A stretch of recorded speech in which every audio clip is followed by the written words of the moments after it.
Mention Alabama, and images of intense college football rivalries and classic Southern hospitality likely come to mind. However, concealed beyond the grand estates of Birmingham and deep within the expansive southern forests, a formidable multi-billion-dollar power structure operates with impunity. This is a story about deeply entrenched family empires whose influence extends to controlling global water systems, vast international coal deposits, and even a complete stranglehold on academic information. Join us as we reveal the 12 wealthiest family dynasties currently reigning in Alabama. Coming in at number 12 is the Probst family, known as the pharmaceutical landlords. Let's explore how their fortune was built. Within the realm of immense wealth, discovering a cure is seldom the path to a true fortune. Real power comes from commanding the channels that distribute the medication. William Bill Probst Sr. started his professional life as a typical pharmacist, yet he possessed an ambition that knew no bounds. He successfully negotiated a landmark deal to construct and oversee the complete pharmacy network for the retail giant Kmart, which involved running more than 2,000 pharmacy locations across the country. However, his vision extended far beyond the retail sector. Probst strategically shifted into manufacturing, establishing Qualitas Pharmaceuticals right in Huntsville, Alabama. He foresaw that America's quickly aging demographic would create a perpetual and immensely profitable demand for generic prescription medications. So how was this immense wealth safeguarded? The pharmaceutical manufacturing industry is subject to stringent regulations and demands enormous financial investment. The Probst dynasty secured their astonishing fortune by implementing a flawlessly timed and definitive exit plan. In the year 2010, they divested Qualitas the Endopharmaceuticals for an astounding $1.2 billion. They transformed a high-stakes, regulation-burdened manufacturing enterprise and in an instant metamorphosed it into a vast, untouchable fortress of liquid capital. Their next power move was crucial. The Probst family didn't just deposit their billions into a simple savings account. Instead, they carried out a monumental strategic maneuver centered on geography. They funneled their immense liquid capital straight into the very soil of Huntsville, Alabama. Their investments went into developing expansive commercial real estate properties, luxurious high-end residential communities, and the enormous mid-city development project. Herein lies a common misconception. The general public often presumes that the prosperity in Huntsville, famously known as the Rocket City, is monopolized solely by brilliant aerospace engineers and powerful defense contracting firms. The Probst family demonstrated that true dynastic wealth is derived not from rockets, but from generic painkillers and ownership of the actual land beneath the scientists' feet. In essence, they siphoned $1 billion out of the national healthcare system only to reinvest it and become the unchallenged real estate magnates of Alabama's most rapidly expanding urban center. At number 11, we have the Smith family, who could be called the gatekeepers of the internet. Let's examine their source of wealth. Mark C. Smith didn't create trendy consumer software or develop the next big social media platform. His focus was on building the costly heavy-duty physical hardware that is essential for the internet's operation. After co-founding Adtran in Huntsville during the 1980s, Smith shrewdly capitalized on the dissolution of the AT&T monopoly.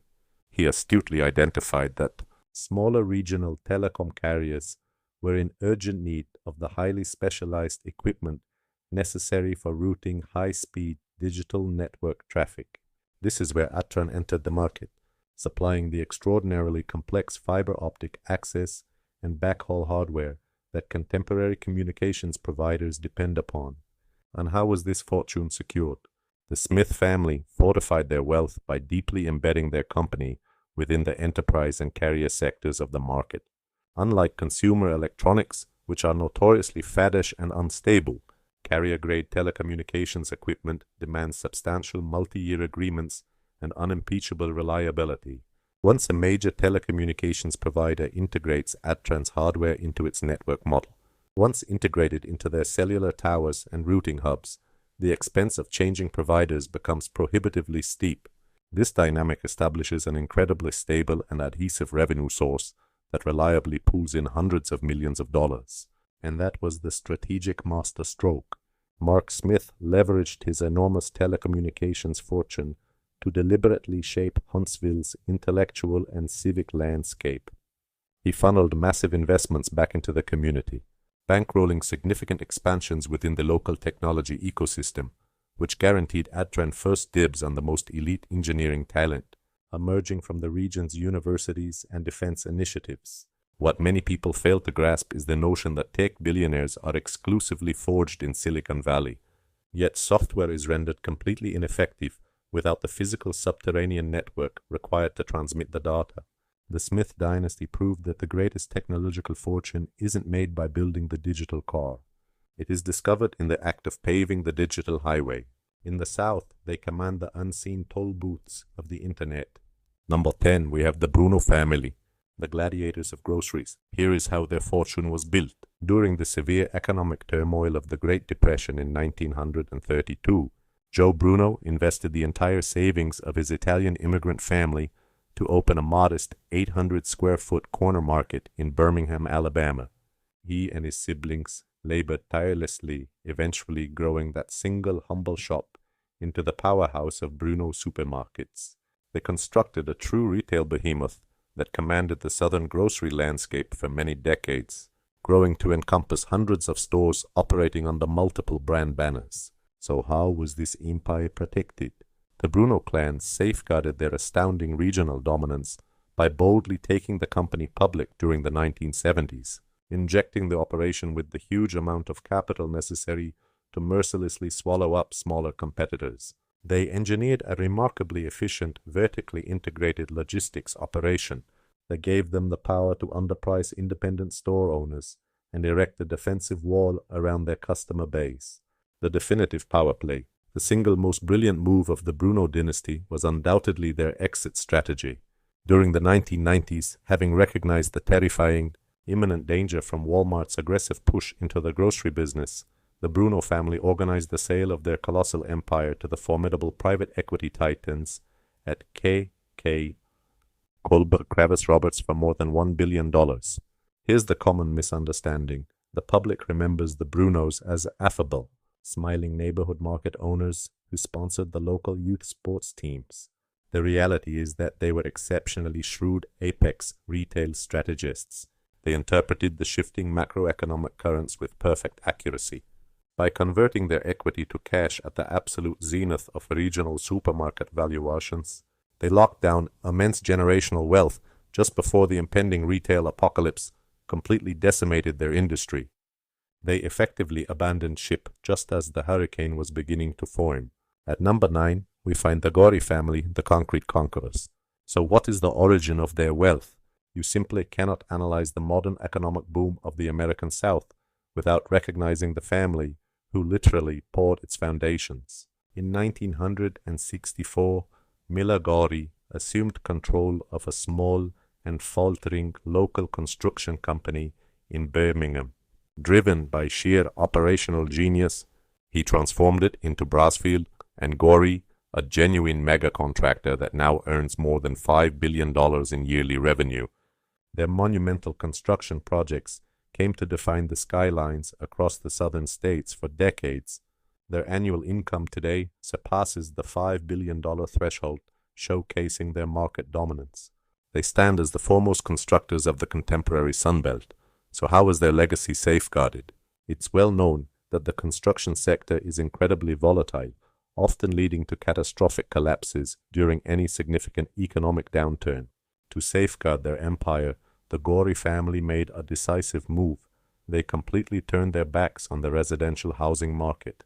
In its place, they relentlessly pursued absolute dominance within the healthcare and water infrastructure sectors. Whether the stock market is soaring or plummeting is irrelevant. Municipalities will always need to construct new hospitals and water treatment facilities. By concentrating on these exceptionally intricate and recession-proof mega-projects, they successfully shielded their revenue stream from economic turmoil. This was their signature power play. The Gori dynasty's most formidable strategic decision is their unshakable refusal to ever take the corporation public. By ensuring the company remains entirely under private ownership, the Gori family maintains absolute control over its own profitability. They are never compelled to compromise the company's future stability merely to meet the relentless quarterly profit demands from Wall Street investors. This is what the public often gets wrong. Many people mistakenly believe that the genuine influence in real estate lies with high-profile developers and their financiers. The Gori family's success demonstrates that a developer is often just an intermediary in the process. True authority actually rests with the entity that physically constructs the project, the one that directs the cranes, the steel orders, and the entire labor force. Should you enter a hospital or a major corporate headquarters or any sports stadium throughout the South, it's highly probable that the Gori family is responsible for the very structure around you. Coming in at number 8, we have the Russell family, also known as the Lakeside Landlords. Let's look at the origin of their wealth. Back in 1902, a man named Benjamin Russell established the Russell Manufacturing Company within the small Alabama town of Alexander City. His groundbreaking innovation was the modern cotton sweatshirt, which he created as a comfortable replacement for the irritating wool uniforms worn by athletes. From there, Russell Athletic rapidly expanded into a colossal global apparel powerhouse, supplying uniforms for entire professional sports leagues and amassing a tremendous fortune for the family in the process. So, how was this fortune preserved? Eventually, the domestic textile industry crumbled, completely decimated by the rise of low-cost overseas manufacturing. When the family ultimately made the decision to sell the Russell Corporation apparel brand to Warren Buffett's Berkshire Hathaway, the common assumption was that the family's dynasty had finally come to an end. However, the family executed an incredibly astute strategic maneuver. They divested themselves of the brand, but they shrewdly held onto all the land. Many decades prior, Benjamin Russell had demonstrated remarkable vision by acquiring enormous parcels of land that encircled the newly created Lake Martin, intended to generate hydroelectric power for his manufacturing mills. This became their true power move. The family executed a complete pivot, shifting from the production of inexpensive textiles to the domination of ultra-luxury real estate. Today, Russell Lands stands as an undeniable giant, controlling more than 25,000 acres of untouched woodlands and hundreds of miles of the most desirable shoreline on Lake Martin. Their developments consist of exceptionally exclusive waterfront communities with multi-million-dollar homes, along with full-service marinas and pristine championship golf courses. And here is the most common misunderstanding. When the average person hears the name Russell, their minds go to gym class t-shirts and old sportswear, causing them to completely miss the actual source of this multi-generational fortune. The Russell family has long since departed from the apparel business. They have established what is essentially a real estate monarchy. They maintain an ironclad monopoly on the most exclusive and desirable waterfront real estate available in the entire state. In essence, they exchange low-margin textiles for an invaluable and irreplaceable geographical asset. Coming in at number 7 are the Steislingers, a family often labeled as disaster capitalists. Here is the story of how they amassed their fortune. It all began with the patriarch Lee Steislinger Sr., who transformed a humble equipment distribution business, Altec, into the unrivaled and undisputed international titan in the production of utility bucket trucks and other forms of specialized heavy machinery. Presently, Altec's footprint spans more than 87 nations, bringing in billions of dollars in revenue. So how was this empire safeguarded? The Steislinger family secured their colossal fortune by dominating a firmly established business-to-business sector. Just consider that every single telecommunications company, power utility, and tree maintenance service on Earth fundamentally needs specialized aerial equipment simply to operate. For them, it is an entirely unavoidable cost of doing business. Whenever powerful hurricanes or devastating ice storms cripple the American power infrastructure, you will find entire fleets of Altec vehicles being deployed to reconstruct that vital network. They effectively discovered how to profit from disaster response and civic infrastructure upkeep, their signature power move. The Steislingers understood that depending exclusively on heavy manufacturing could expose them to perilous capital shortages. Therefore, they made an astonishing financial maneuver. They literally went out and created their very own banks. Through the creation of financial institutions such as Highland Bank, they brilliantly managed to divert their enormous industrial revenues into the incredibly profitable and meticulously controlled domain of commercial finance, which in effect made them their very own capital suppliers. Here is the common misunderstanding an ordinary person will drive by a white utility truck repairing a fallen power line and pay it no mind.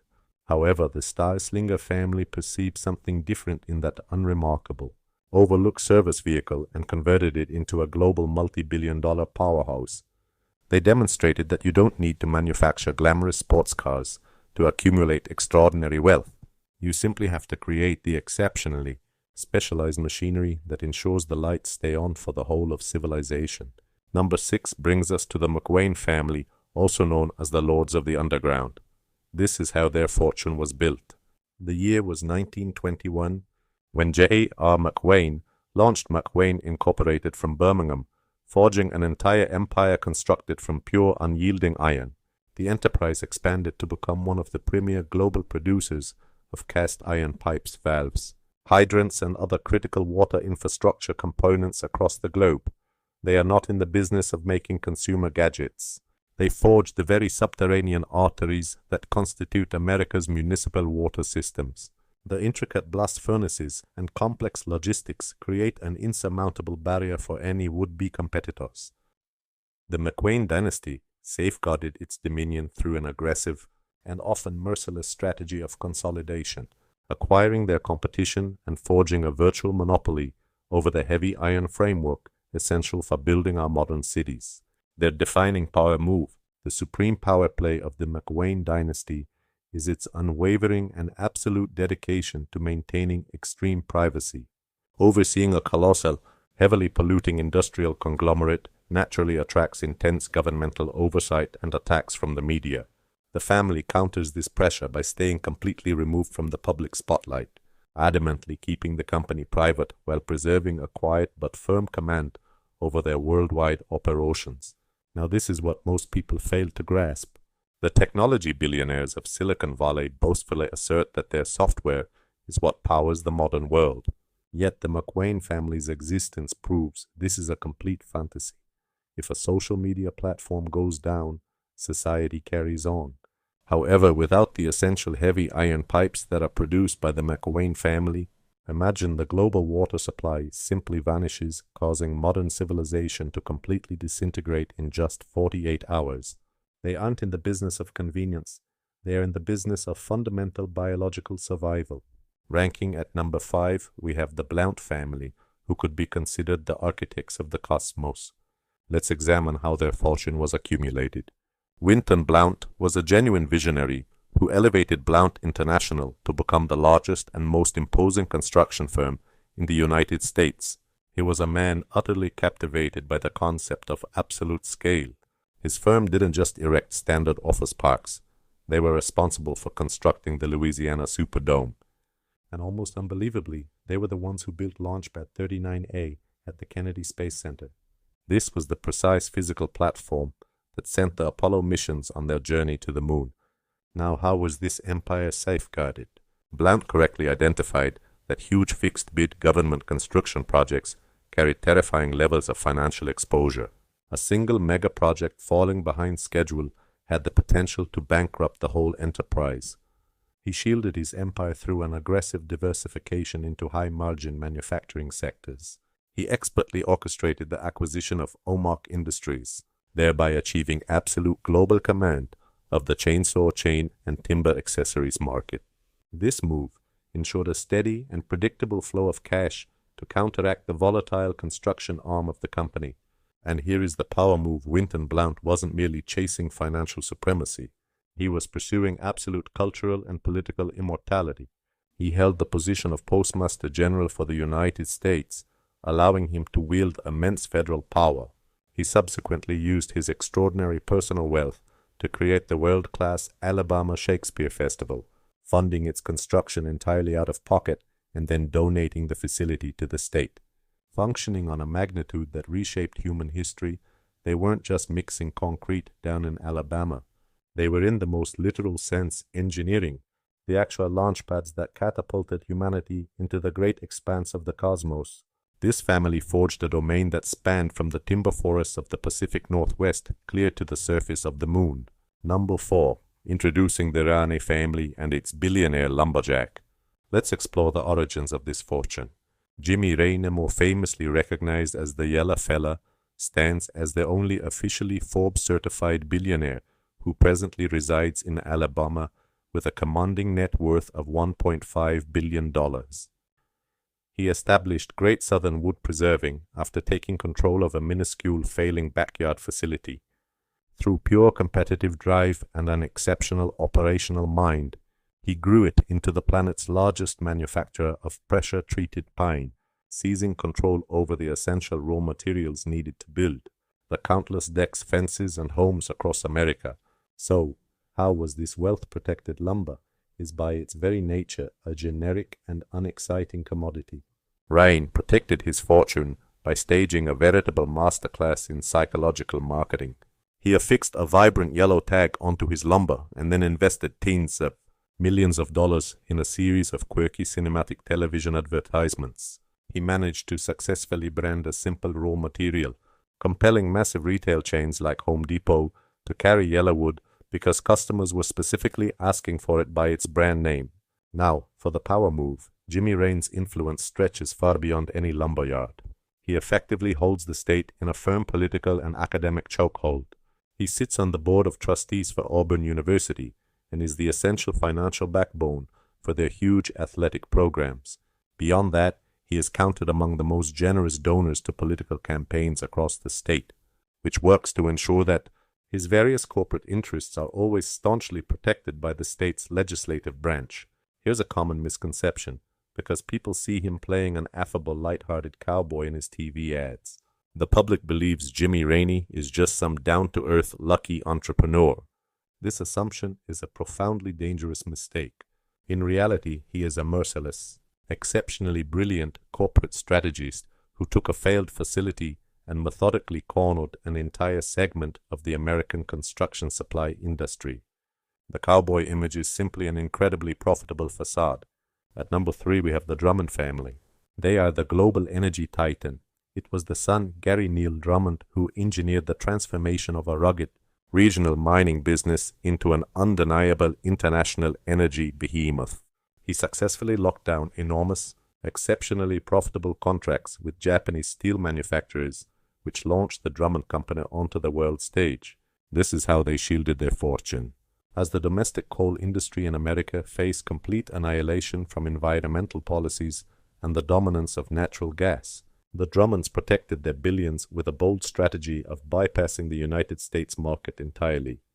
They acquired the exclusive rights to huge, mostly untapped coal deposits in Colombia, South America, by reorienting their complete operational focus toward international export clients. They successfully quarantined their revenue from the collapsing domestic sector. Their masterstroke came in 2011, when international coal prices were surging. The Drummond family pulled off a financial masterpiece. They liquidated a small fraction, just a 20% share, of their Colombian venture to the Japanese conglomerate Itochu for an incredible $1.5 billion in pure cash. This solitary deal effectively and definitively established the value of their South American holdings at an awe-inspiring $7.5 billion. What many people fail to grasp is that the media consistently announces that the coal business is finished. The Drummond family established that this story is utterly false if you happen to control the global supply lines. While historic American coal firms were lining up for bankruptcy protection, the incredibly private Drummond family was pulling billions in unadulterated liquid cash by supplying the industrial boom across Asia and Europe. They established that immense wealth is preserved by knowing the exact moment to move across borders. In the number 2 spot, the Herbert family, who are genuine masters of the financial universe. The story of their fortune's creation is legendary. The Herbert dynasty has one of the most famous origin stories in the South. After John M. Herbert came home from the Second World War, he won a concrete mixer in a high-stakes craps game and then used that single machine to establish the Herbert Corporation. He then relentlessly built a colossal global construction and engineering conglomerate, undertaking gigantic megaprojects all throughout South America, the Middle East, and all across the United States. So how was it all safeguarded? The true strategic genius of the Harbert family dynasty emerged in the following generation. Raymond Harbert astutely saw that global construction was fundamentally fraught with risk and exposed to geopolitical chaos. So he orchestrated the most impressive corporate reinvention.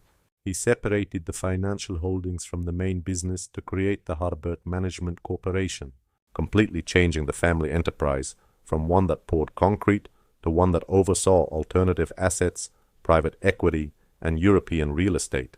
This was their most decisive maneuver. In essence, Raymond Harbert created an elite Wall Street-level hedge fund right in the middle of Birmingham, Alabama. Harbert Management Corporation is currently responsible for over $8 billion in assets. They have completely shed the enormous risk that comes with building physical infrastructure these days. Now they just manipulate the global. The capital that underwrites it all, managed with the chilling precision of a national sovereign wealth fund. Here's what the majority of people get wrong when they notice the Harbert name emblazoned across the distinguished business school at Auburn University. They just figure the family is another group of affluent graduates who cashed out on a hometown enterprise. The truth is, Raymond Harbert occupies the very pinnacle of international high finance. This family masterfully evolved from being blue-collar construction titans into the quintessential masters of the financial universe, presiding over an international financial empire that stands shoulder to shoulder with the most formidable firms in New York. Number 1, the Stevens family, a silent monarchy built on information. So how was this fortune amassed Alabama's wealthiest dynasty functions in near-complete obscurity? Back in 1944, a man named Elton B. Stevens established EBCO Industries. He wasn't drilling for oil or mining coal. His venture began by simply selling magazine subscriptions to various military installations. Throughout the decades that followed, the family relentlessly reinvested their earnings, constructing a formidable and unbreachable, highly varied conglomerate that holds sway over manufacturing real estate and promotional goods. But how did they safeguard this empire?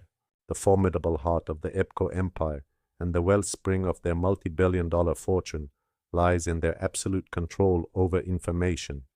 EBCO Information Services is the provider of the digital research databases, scholarly journals, and extensive search platforms utilized by practically every significant university medical center and public library across the globe.